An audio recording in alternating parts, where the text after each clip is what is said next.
ನಂಜನಗೂಡು ತಾಲೂಕಿನ ಹಲ್ಲೆರೆ ಗ್ರಾಮದಲ್ಲಿ ಸಂವಿಧಾನ ಶಿಲ್ಪಿ ಬಾಬಾ ಸಾಹೇಬ್ ಡಾಕ್ಟರ್ ಬಿಆರ್ ಅಂಬೇಡ್ಕರ್ ಅವರ ನಾಮಫಲಕ ವಿಚಾರದಲ್ಲಿ ಎರಡು ಕೋಮುಗಳ ನಡುವೆ ಗಲಾಟೆಗೆ ಕಾರಣರಾದ ಕಿಡಿಗೇಡಿಗಳ ವಿರುದ್ಧ ಕ್ರಮ ಕೈಗೊಳ್ಳದೆ ಅಮಾಯಕರ ಮೇಲೆ ವಿನಾಕಾರಣ ದಾಖಲಾಗಿರುವ ಸುಳ್ಳು ದೂರನ್ನು ರದ್ದುಪಡಿಸಿ ಹಾನಿಗೊಳಗಾಗಿರುವ ಮನೆಗಳಿಗೆ 4 ತಿಂಗಳು ಕಳೆದರೂ ಸೂಕ್ತ ಪರಿಹಾರವನ್ನು ನೀಡಿಲ್ಲ ಎಂದು ನಂಜನಗೂಡಿನ ಖಾಸಗಿ ಹೋಟೆಲ್ನಲ್ಲಿ ದಲಿತ ಸಂಘಟನೆಗಳ ಒಕ್ಕೂಟ ಮಾಧ್ಯಮಗೋಷ್ಠಿ ನಡೆಸಿದ್ದಾರೆ.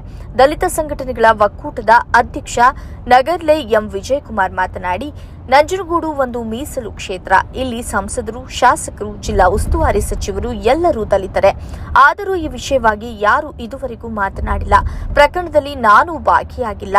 ಇದು ಎಲ್ಲರಿಗೂ ಗೊತ್ತಿರುತ್ತದೆ. ಆದರೂ ನಮ್ಮ ಹೋರಾಟಗಾರರ ವಿರುದ್ಧ ಧ್ವನಿಯನ್ನು ಹತ್ತಿಕ್ಕಲು ಕೇಸ್ ದಾಖಲು ಮಾಡಿದ್ದಾರೆ. ಪೊಲೀಸರಿಗೆ ಸೆಕ್ಷನ್ಗಳ ಬಗ್ಗೆ ಅರಿವು ಇಲ್ಲ. ಅಂಧಕಾಸುರನ ವಿಚಾರದಲ್ಲಿ ಯಾವುದೇ ರಾಜಕಾರಣಿ ಧ್ವನಿ ಎತ್ತುತ್ತಿಲ್ಲ. ಎಂಜಲು ನೀರನ್ನ ಎರಚಿದ್ದಾರೆ ಎಂದು ಸುಳ್ಳು ಹೇಳಿ ಕೇಸ್ ದಾಖಲು ಮಾಡಿದ್ದಾರೆ.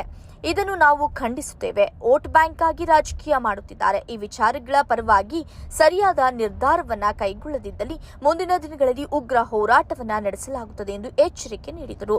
ಸುದ್ದಿಗೋಷ್ಠಿಯಲ್ಲಿ ದಲಿತ ಸಂಘಟನೆಗಳ ಒಕ್ಕೂಟದ ಉಪಾಧ್ಯಕ್ಷ ದೇವರಸನಹಳ್ಳಿ ಪುಟ್ಟಸ್ವಾಮಿ, ಪ್ರಧಾನ ಕಾರ್ಯದರ್ಶಿ ಕಾರ್ಯ ಜಯಶಂಕರ್, ಸಹ ಕಾರ್ಯದರ್ಶಿ ಕಳಲೆ ಕುಮಾರ್, ಹೊಸಹಳ್ಳಿ ಜಯರಾಮ್ ಸೇರಿದಂತೆ ಹಲವರು ಭಾಗವಹಿಸಿದರು.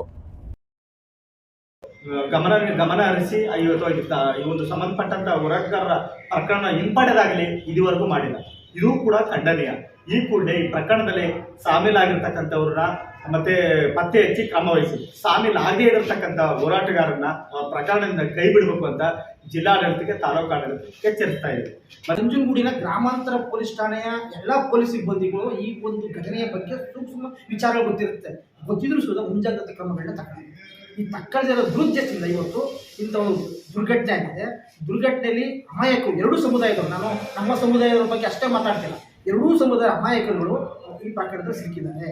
ಅದರಲ್ಲೂ ಸುದ ಹೊರಗಡೆ ಅವರು ಬೇರೆ ಊರಿಂದ ಬಂದಂಥವ್ರು ಬಸ್ ಸ್ಟ್ಯಾಂಡ್ ನಿಂತವ್ರನ್ನವರು ಆರೋಪಿಗಳನ್ನ ಮಾಡಿ ಇವತ್ತು 307 ಅಯೋಗ್ಯರು ಪೊಲೀಸ್ನವರು ಅವ್ರ ಸೆಕ್ಷನ್ಗಳೇ ಗೊತ್ತಿಲ್ಲ ಅವ್ರಿಗೆ. 307ನ 144ನ ಎಲ್ಲೆಲ್ಲಿ ಯಾವ ಸಂದರ್ಭದಲ್ಲಿ ಆಗಬೇಕು ಅನ್ನೋದು ಗೊತ್ತಿಲ್ಲ ಇವ್ರಿಗೆ. ಗೊತ್ತಿದ್ರು ಸುದ ಗೊತ್ತಿರೋದ್ರ ನಾಟಕ ಆಡ್ತಾರೆ.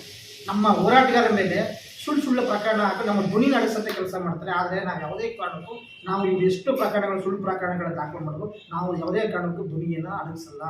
ನಿಮ್ಮ ವಿರುದ್ಧ ಪ್ರಬಲವಾದ ಹೋರಾಟಗಳನ್ನು ಮುಂದಿನ ದಿನಗಳಲ್ಲಿ ನಾವು ರೂಪಿಸ್ತೀವಿ.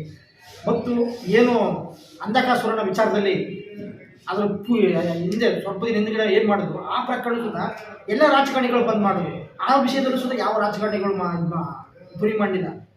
ಯಾಕೆ ಮಾಡಿದ್ರು, ಹೇಗಾಯಿತು, ಯಾವ ಉದ್ದೇಶಕ್ಕಾದ್ರು.